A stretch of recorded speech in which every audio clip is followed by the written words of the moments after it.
Madame Nadège Nando, bonjour. Bonjour C'est un monsieur, plaisir de vous recevoir à la GRA 2.0. le plaisir est partagé. Est-ce qu'on peut en savoir plus sur vous et votre parcours? Vaste question, vous allez me dire. Alors, je suis Nadège Dandou, à la base ingénieure en réseau et système. Mhm. Et je suis également porteuse de projet SOS Citoyen. Et SOS Citoyen qui est une plateforme qui permet de signaler les infrastructures endommagées ou dégradées et de suivre les résolutions. Vous êtes aussi lauréate en Je 2012 suis du concours d'application mobile. effectivement SOS Citoyen. Et c'est ce que je viens de dire tout à l'heure. J'ai dit Avec que cette application. avec cette application. Et aussi, je suis chargée de la communication d'une organisation qui est devenue maintenant un réseau international qu'on appelle Femmes et TIC. Et C'était l'objet justement de votre présentation d'il y a quelques instants. L'open source et les femmes. Ok, effectivement. Femmes et TIC, c'est une organisation qui milite, qui sensibilise les femmes dans l'utilisation de l'outil informatique. Et donc, Femmes et TIC encourage, mobilise les femmes qui, hier, n'ont pas eu la chance, pas seulement les intellectuels, mais des femmes qui, hier, n'ont pas eu la chance d'être scolarisées, à s'impliquer, à se réinsérer dans la vie sociale. Je prends un exemple tout banal. En Côte d'Ivoire, dans le mois de... Nous avons pris 6 mois pour enseigner des dames, des directrices qui n'avaient pas de notion en informatique.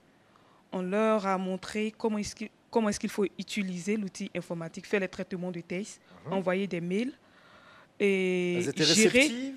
Oui, oui, elles étaient très réceptives parce qu'elles trouvaient que c'était, pour elles, c'était, je dirais, une nouvelle, une nouvelle découverte pour elles. Parce qu'elles voyaient l'informatique avant, elles se disaient, tiens, quand tu touches l'ordinateur, automatiquement l'ordinateur se gâte. Mais là, nous avons démystifié l'outil informatique. Nous leur avons montré que l'outil informatique n'est rien d'autre qu'un outil qui peut être manipulé par n'importe qui ne se gâte pas lorsqu'on le touche. Alors, l'information est bien passée. Nous avons pu former 80 femmes de l'IFEF en Côte d'Ivoire. Par rapport à l'open source, c'est dans le prolongement de ce que vous dites. En quoi ça peut être un facteur d'émancipation, d'ouverture pour la femme africaine? Déjà, avec l'open source, on a le code qui est ouvert.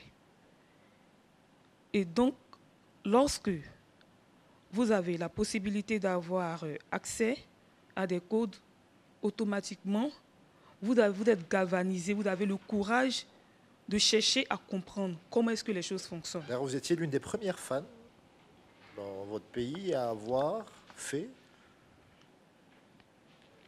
l'anecdote de tout à l'heure. Oui, tout à l'heure, je disais que j'ai été la première femme dans mon école à instaurer un club Linux et des logiciels libres en Côte d'Ivoire. Bon, pas en Côte d'Ivoire, mais dans mon école, j'ai été la première dame qui a instauré ce club avant même de quitter l'école. Et donc, je dirais que l'informatique n'est pas destinée qu'aux hommes. L'informatique est destinée également aux femmes. Et nous, les femmes, nous avons beaucoup d'énergie, nous avons beaucoup de courage.